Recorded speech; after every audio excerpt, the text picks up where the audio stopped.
ইফালে শিমলুতপু আৰক্ষী চকীত নিশা উত্তপ্ত পৰিৱেশৰ সৃষ্টি হয়। কৰ্তব্যৰত সাংবাদিকক গুলিয়াই মৰাৰ ভাবুকি প্ৰদান কৰিছে সুৰাসক্ত জোৱানে। শ্ৰীৰামপুৰ চেক গেটতে মাৰপিটৰ বাতৰি সংগ্ৰহৰ বাবে গৈছিল সাংবাদিক। অধিবক্তা আৰক্ষীৰ মাজত সংঘটিত হৈছিল সেই মাৰপিটৰ ঘটনাটো। তাকে লৈ সৃষ্টি হয় এক অভাৱনীয় পৰিৱেশ আৰু পৰিস্থিতিৰ। শীৰ্ষ আৰক্ষীৰ উপস্থিতিতে সাংবাদিকক গুলিওৱাৰ ভাবুকি প্ৰদান কৰে জোৱানগৰাকীয়ে। আৰু এই ঘটনাটো কেন্দ্ৰ কৰি শিমলুতপু আৰক্ষী চকী চৌহদত তীব্ৰ উত্তেজনাৰ সৃষ্টি হয়। আমি এক্সক্লুসিভ দৃশ্যাংশ দেখুৱাইছো।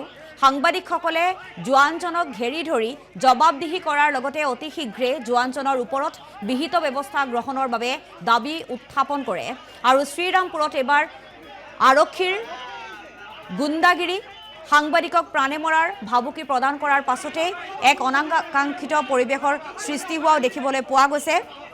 কৰ্তব্যৰত সাংবাদিকক গুলিয়াই মৰাৰ ভাবুকি প্ৰদান কৰিছিল। তাৰ পাছতেই এনেধৰণে উত্তপ্ত পৰিৱেশৰ সৃষ্টি হোৱা পৰিলক্ষিত হৈছে।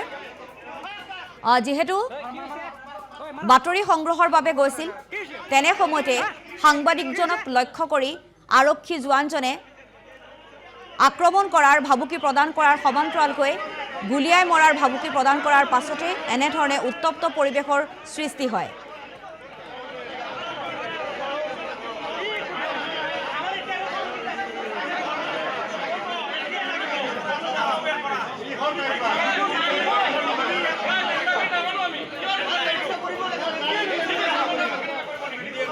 থানাতে সাংবাদিকৰ কাৰণে কিবা কৰে কথা হ'ল নেকি?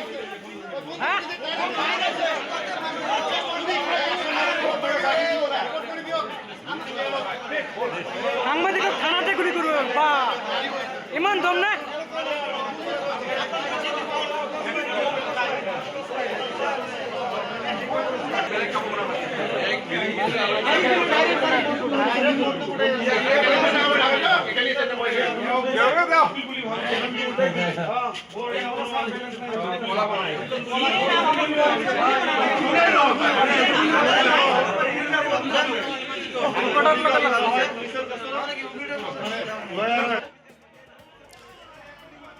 আৰু নিশাৰ ভাগত শ্ৰীৰামপুৰ চেক গেটত শিমলুতপু আৰক্ষী আৰু অধিবক্তাৰ মাজত হোৱা সেই কাজিয়াৰ বাতৰি সংগ্ৰহৰ বাবে গৈছিল সাংবাদিকগৰাকী।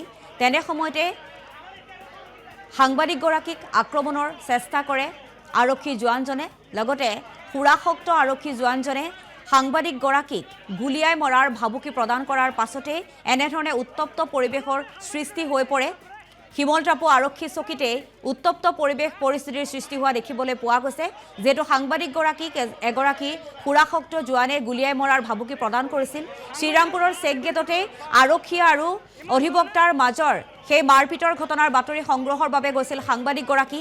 অধিবক্তা আৰু আৰক্ষীৰ মাজতেই সংঘটিত হৈছিল সেই মাৰপিটৰ ঘটনাটো। তাক লৈয়ে এক অভাৱনীয় পৰিৱেশৰ সৃষ্টি হৈছিল। আৰু সেই বাতৰি সংগ্ৰহৰ বাবে যোৱা সাংবাদিকক গুলিয়াই মৰাৰ ভাবুকি প্ৰদান কৰে। শীৰ্ষ আৰক্ষীগৰাকীৰ উপস্থিতিতে সাংবাদিকক গুলিওৱাৰ ভাবুকি প্ৰদান কৰিছিল সুৰাসক্ত জোৱানজনে।